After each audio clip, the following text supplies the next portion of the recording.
Welcome to the Social Selling Simplified podcast. I'm your host, Ashley Shaw, and I'm a social selling obsessed educator with a passion for health, fitness, and all things marketing and systems. We're all about delivering results producing strategies and getting super clear on how to scale and grow your online business. You're going to learn about all things marketing and see what actually works. It's true that success leaves clues. Take it from one of our very own listeners, Dana, who left this review. Hey, Ashley, honestly, thank you so much for being you and doing what you do. I've loved every minute of this episode. It's really got my brain going and I can't wait to listen to more. I've done your free Done For You 5-day and I purchased the 20 Done For You posts, and I simply cannot say how amazing my interaction with people was when I was using your posts. One day I will have purchased all of what you offer. Thank you again for you. XO, Dana. Dana, thank you so much for this review. If you are loving this podcast, finding yourself motivated to grow your business, or enjoying all the marketing tips, do me a favor and help me spread the message. Leave me a rating or review, and I may just share your message right here on the podcast.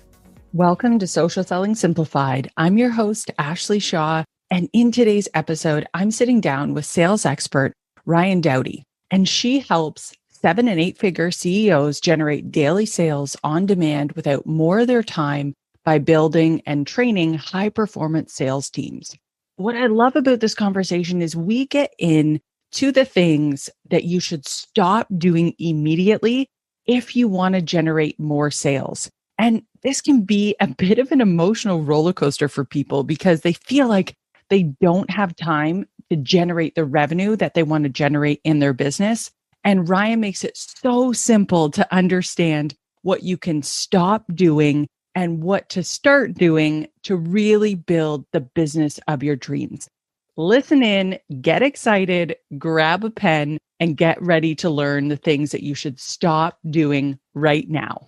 Welcome to the show. Thank you so much for being here today, Ryann. I'm super pumped to jump into stop wasting your time and just do these things instead. Ryann, can you tell us a little bit about your story and how you got into social selling and everything that you do now? Yeah, awesome. Well, thank you, Ashley, for being here. And I'm excited about the conversations. I started my career in sales. I've been in sales literally my entire career since I graduated college. Never really had any interest in entrepreneurship or anything like that because I always felt like I was very in control of my income and in control of how much money I made. And it actually happened after my son was born, who is now 4.5 at the time we're recording this. I went back to work and was like, this can't be it, right? This can't be it. And I was supposed to have my dream job. I was the director of sales and all this other stuff. And it was a long, windy road that got me here, where I learned that there was a giant opportunity in helping women improve their relationship with sales. So be it someone who's working in the corporate space, be it somebody in, network marketing, being somebody, as an entrepreneur, being a salesperson, in general, women have this terrible negative connotation around sales. And I found that it was, really keeping people stuck. And so I built an entire business around that. And now I'm on my second iteration of business, if you will, and really helping people find a way to sell in a way that is genuine to them, that allows them to focus on relationships. We always talk about, really focusing on human to human connection, really helping people feel seen and heard and understood, which is how I always sold in my career. And sometimes it took me a little longer than others to have success. But I found that I had really good relationships, long-standing relationships with my clients. Literally, I just thought of this. This was just a thought that popped into my head. One of my girlfriends she was actually one of my first clients when I was selling radio advertising in Orlando, Florida, a million years ago, is actually still a good friend of mine this many years later. So that's always just kind of been my approach. And that's what I do. And I have a lot of fun doing it.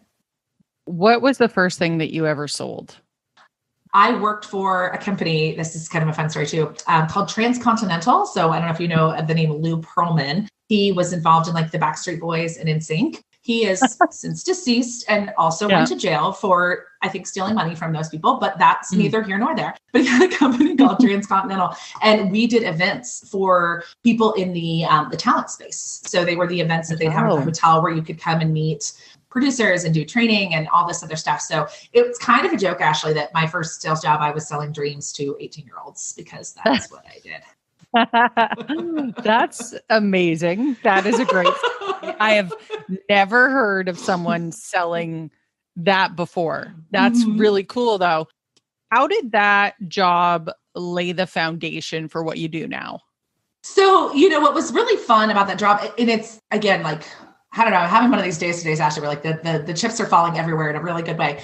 But we were selling dreams to 18-year-olds. Like we were selling an intangible. And because it was an event, it was a ticket to an event to come meet people and learn about the industry and see if you were fit for it. And some of these people were traveling, to Orlando, Florida at the time to do this. So I think just that job in general, is what made me fall in love with sales. It made me realize that I could be in total control of my income based on how hard I was willing to work and how hard I was willing to work on myself. That was kind of the first thing. And then the second piece of that is getting really good at the selling to the emotion, right? And like I said, that really just fired for me that's true. My very first sales job, it was an extremely emotional sale. Like nobody cared that it was a 3-day event and they were going to stay here and all this other stuff were happening. Like they wanted to know, how is this event going to transform my life? And that is so much of how I teach sales today, is to focus on the relationship, focus on how you transform people's lives in whatever way that is, not so much on the ins and outs of what we sell.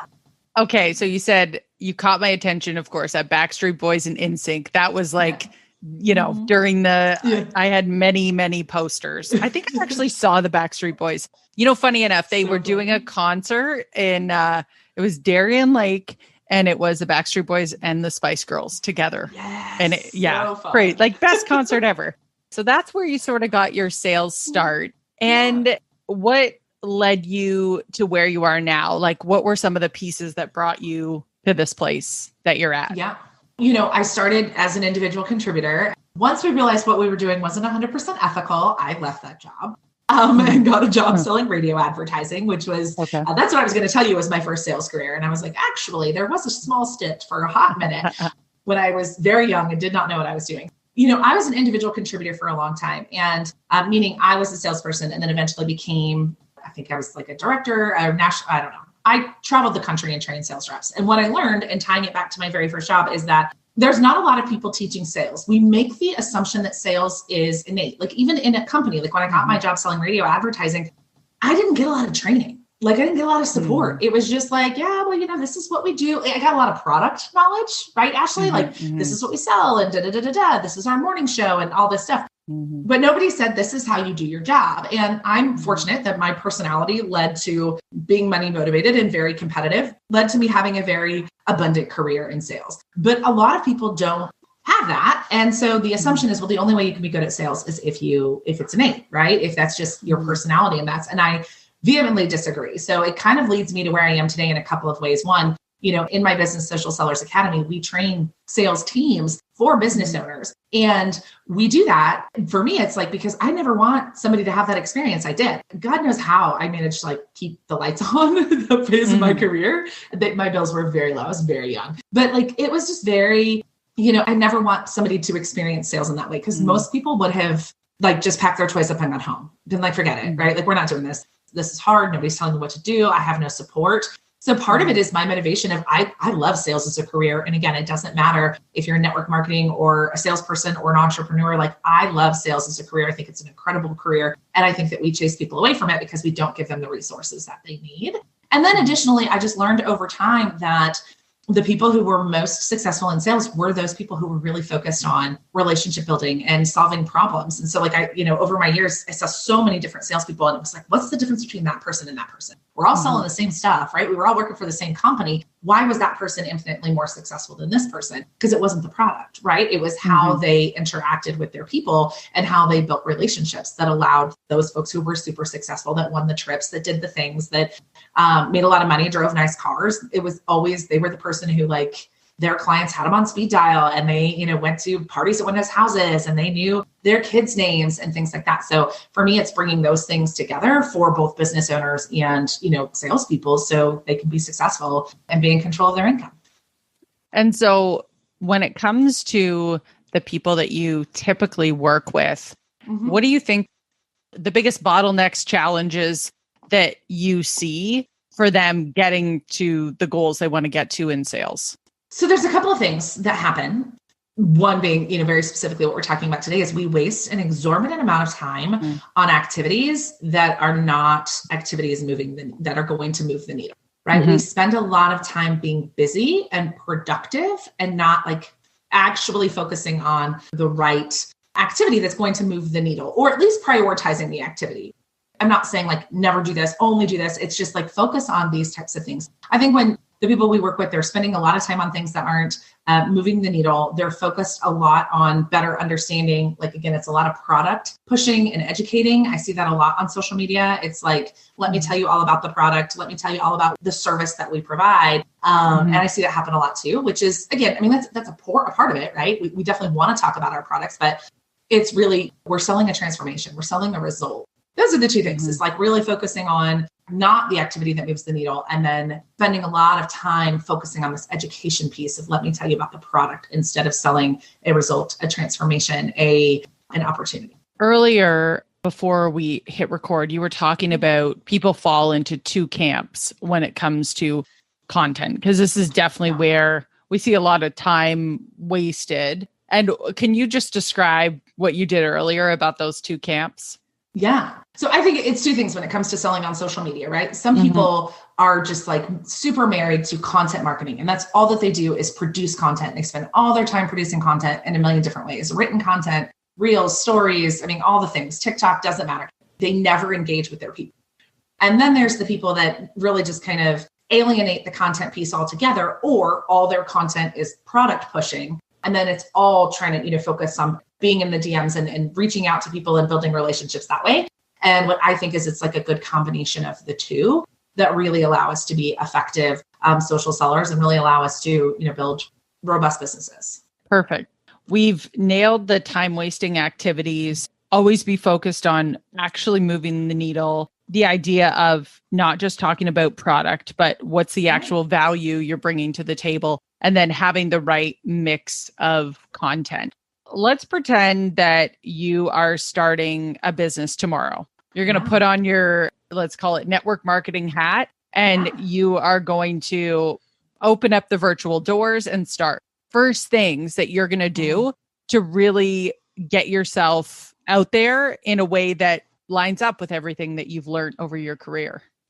Yeah. So the first thing that I say, and this is one of the when we're talking about like, we're not focused on the first thing is talking to people. The first thing that I'm going to do is I'm going to find who are the people that I already know who either A, want the transformation I provide, or B, know the people who do, right? And so I always like to start with the people closest to me. And again, not in a salesy, sleazy, spammy way in any way, shape, or form, but it's, hey, I'm super excited. I'll actually give you an example because I actually did, I spent some time in network marketing. It was actually my first entrepreneurial journey. I sold wine for distributor out of California. It was super fun. I worked for a wine shop at home. And the first thing that I did was I sent an email to my friends and I told them a story of why I was doing this and what it was providing for me and my family and why I was really excited about it. And then, by the way, this is super fun because I sell wine and I know you people love it. Let's get together and have a party. And that was how I did like my kickoff. It was, I reached out to like 15 people that were closest to me that I already knew. And it wasn't just like, hey, I'm selling wine now. You guys want to have a party? Like I really told the story behind why I felt emotionally attached to being in network marketing and starting this business and what I saw it providing for myself and my family. And I know that's a lot of talking about me, but these were my people, right? These were not strangers. These are people who already know me.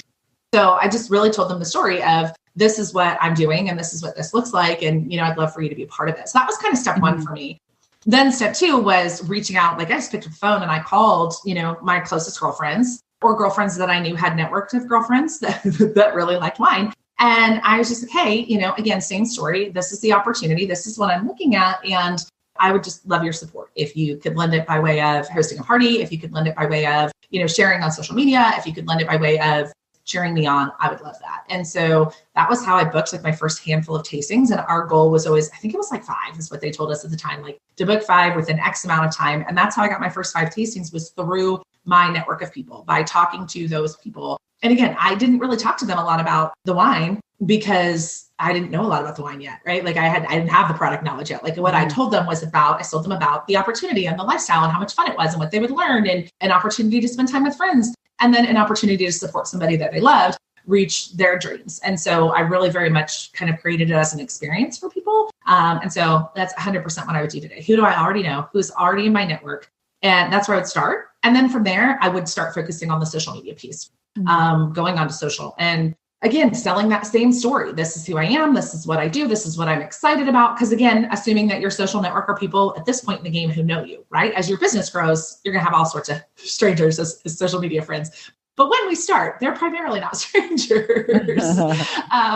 So, and telling them, again, that same story and selling that experience in a positive way. What's a cool way to support someone you love, do something you enjoy, and get this result. And that was exactly what I did. And I did not make millions as a network marketer, but I would say that I paid for daycare for the first 2 years of my son's life with my network marketing business. And I didn't buy wine for like 3 years because I kept earning it. So, but that was how I did it. And it was always just really focused on the people, like who are the people, and doing follow-up. That's a huge part too, is like somebody would say, yeah, sure, Ryan, I'll host a tasting. And I would send them a text or a message and say, hey, here are my available dates. And maybe I wouldn't hear back from them, but like follow up was the key for me, is like, hey, I know you had mentioned wanting to host a tasting, my tastings are booked in September. Let's look at October. Here are the dates that I have available. And the follow-up piece was always really big for me too. Anybody who was paying attention, commenting on our stuff on social, liking it, or like I said, even somebody who had raised their hand who didn't book at that time, doing a lot of follow-up there. It's really interesting because it's like you've sort of taken I want to call it the old school way of selling and made it new school. So I want to explain, like, as you're telling me these steps, like what I'm thinking about here. One, the fact that you talked to people and sent an email, how different, like really, like it really is, like, because a lot of times when people think about starting like a network marketing business or something like that, they're like, I got to get to the socials, I got to post, I got to DM people, all those things, right? I love that change up of it because we really do, the return on investment in email is so much better than social media. So cool. Mm-hmm. I love how you did that. And then the other thing that is really interesting is just thinking about that idea of when you think about a tasting and wine, the benefit for the other person is like, when you look at the motivations behind why people do things, status is one of them. So to have a wine tasting hosted at your house, that's sort of a status thing, right? Who wouldn't want that? So it's kind of cool. I'm just thinking about all the connections to health and fitness here and how, now that I've heard your story, if I was in that position, I'd be hosting like shake tastings and hey, you're going to come and learn some stuff about health and fitness. We're going to do like a sampler workout of all these little things and you're going to get to taste all the shake. What a cool way to like put a fresh spin on something that has just been maybe online focused. I love that. This wasn't like forever ago, guys. Like my network marketing career was not pre-social media, right? It was like 2017. Yeah. So like social media was for sure a thing. But yeah, I think too, especially what I see in the health and wellness space is, again, we wind up talking about a product a lot instead of talking about, so like I actually hadn't even thought of that, the status idea that you just said. For me, it was always about the experience, right? Like who doesn't need a night out with their friends, away from life, or, a night in with your friends, right? Simple and organized, and nobody has to think, and because I did all the planning for them. I gave them a grocery list. I did everything for them. So it's like, how can you make what you do an experience for people, right? How can you create that experience, virtual or otherwise, right? Like the shake tasting, like the workouts, like what can you do to create experience for people? Because that's what we were always selling in the wine space. It was the experience. It was the memories, right? It was, hanging out with your friends. We always tried to snap a picture of the host and their friends. And so like, how can you create experiences for people and sell a lifestyle or transformation? Because that's what people are buying when they buy anything. And I legitimately don't care what you're selling. Like that's what we're buying. I love that. Okay. So let's switch gears then and talk more about the social media side then. What would be your strategy on that side of things? Absolutely. So social media, again, we can't avoid content marketing altogether, right? It's necessary. But for me, content was always very simple, right? Like, again, sell the transformation, sell the experience, talk about it, in a way. So I'll give you again, another example from my experience was the wines that we poured. There was very little processing in our wine. So there weren't a lot of additives in our wine. And there was a joke that our wines were headache free. Don't test it. If you drink enough, it'll give you a headache. But generally speaking, people who'd said that like, oh, I don't drink a lot of wine, it doesn't make me feel good. Our wines didn't do that because we didn't have the additives. I could have, given you this long, lengthy thing on social media about the knowledge of wine. And instead I chose to tell stories around how at the time I was doing this, Davis was under the age of 2, right? So I had a toddler. And so like, it was not an option to wake up hungover. right? Like it just was not going to happen for me. So like telling that story around being able to wake up after a couple glasses of wine and not feeling groggy and not feeling like crap and being able to get up and chase my kid and have a good day. Like that was the story that I always try to sell on social media. What is the story here? Right? Not let me tell you about our wine with very few additives. It was let me tell you how I managed to go out with my girlfriends last night, have a couple glasses of wine and still chase my toddler this morning and not feel like crap. Right. So again, for you, again, speaking to the health and wellness space, how is what you're using? Like what has that allowed you to do from a lifestyle perspective or something in your life that you wouldn't have done previously or something that would have slowed you down in another scenario? That's what I did on social media was I told stories about how the wine had impacted my life and things that it did for me. And then when people would interact with my content, I would start conversations with them. You know, hey, Ashley, thanks so much for the love on social. And again, most of these people at the beginning were people I knew. So it was just an opportunity to start a conversation. How are you? Right? Like, you know, you're my cousin and I haven't spoken to you in like 5 years. And just figuring out, and not to sell them anything, but to figure them out. Are you just being supportive, which is awesome? Like, are you interested in learning more about the wine? Do you want to drink wine that doesn't give you a hangover? Like, let's talk. But I didn't go straight for that. It wasn't, hey, Ashley, thanks for liking my post. Here's the link to go buy some wine, or here's a link to go book a wine tasting, right? Like that wasn't how I approached it. It was thanks for liking my post. I really appreciate the engagement.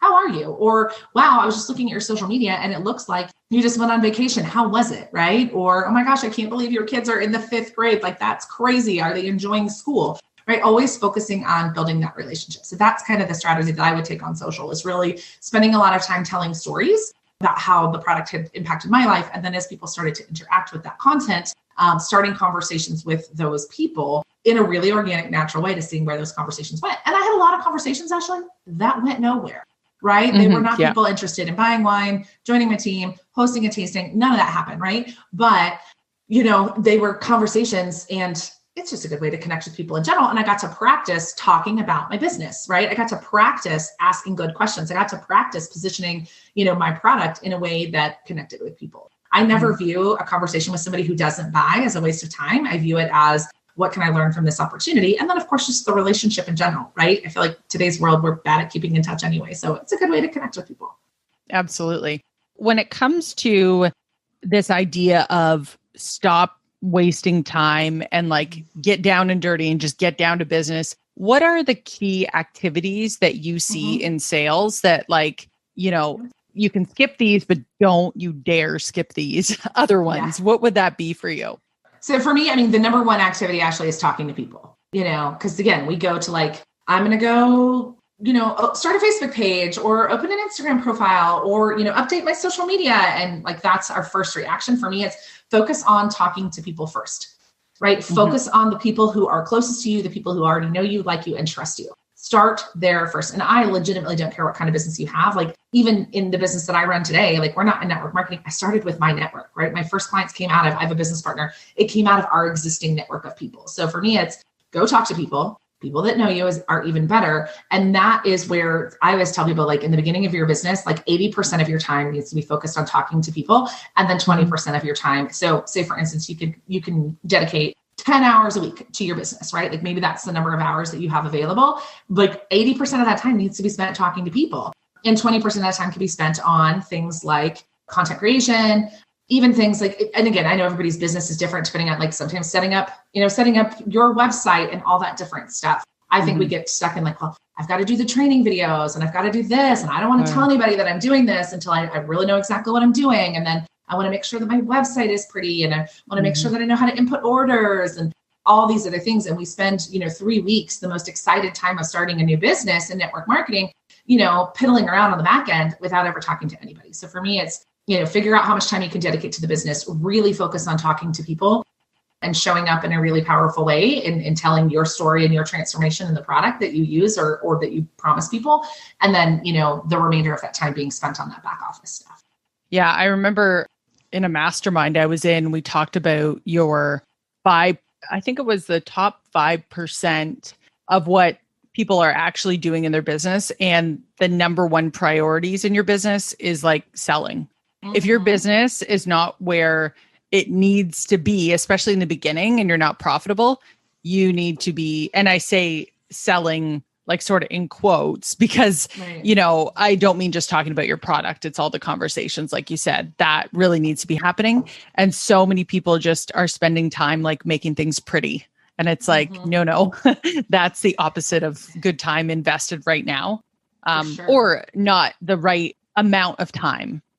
Amazing. So any other tips or things that you definitely think my listeners need to know before we wrap this up? Yeah. So one of the things that I find in, and this is a little sales related, but it's a little in the mindset camp as well. It's making a decision about what you want your business to look like, and then creating a plan of which to operate in.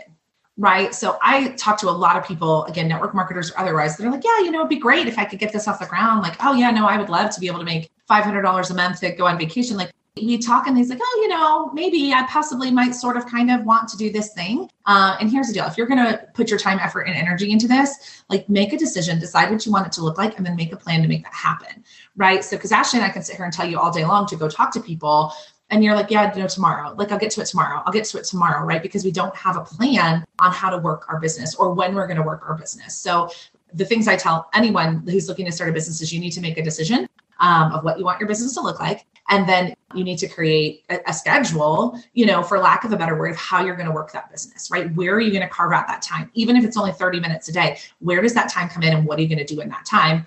Newsflash, it should be talking to people if that's all the time that you have. But that's kind of my thought is, again, oftentimes we step into these businesses that, and we're excited about them at the time. Maybe it's because we love the product. Maybe it's because, there's a million reasons why we get into network marketing, right? But until we really make a decision as to what it's going to look like, we just kind of fumble around and we don't make that concentrated activity. And then we wind up losing interest, right? Like you had asked me kind of in the beginning, when I was talking about my network marketing story, it was never intended to replace my full-time job at the time. It was literally to pay for daycare. Like my husband and I knew we wanted to have a kid, and I really wanted to find a way to pay for daycare without changing my lifestyle. It's like, I don't want to have to cut back on anything. So the answer to the question is obviously to just make more money, right? So that's what I went after, but I knew that's what I wanted. Like I knew that's what I was trying to do. I wasn't trying to make $1 million. I was trying to pay for daycare. And that was the decision I made. And then I planned time to work the business. So it built a business that could pay for daycare. And so I think that that's the important thing that we need to do is we need to decide what we want. What do we want this to look like? What's our plan? And then in that plan time that we have, really focusing on those income producing activities, talking to people, creating content that creates connection and transformation for people. I love it. That's amazing. Well, Ryann, it's been a pleasure talking to you. So if people want to learn more about you and see what you're up to, where's the best place for them to connect with you? Yeah, you can feel free. I'm super easy to find on social media. So it's Ryann with 2 N's Dowdy. So you can find me on Facebook, on Instagram. I'm at Ryann Dowdy Official. So either one of those places are great places to hang out. That's amazing. Well, thank you so much, Ryann, for your time today. We super duper appreciate it. Awesome. Thanks, Ashley. So thank you so much, guys, for listening to this episode of Social Selling Simplified. And I would love to hear your biggest takeaway. So make sure to drop that in the comments below. And we'll see you next time on Social Selling Simplified. Hey, Beachbody Coach, if you're pumped and ready to take full advantage of new opportunities, you know the vital importance of having a launch strategy. Passion is important, but being prepared and creating a successful strategy can take hours of hard work. Beachbody's new live classes are going to be a game changer for your business, and we were ready. Our team did all the social media strategy work for you and created an entire month of post templates expertly designed to take full advantage of this exciting change.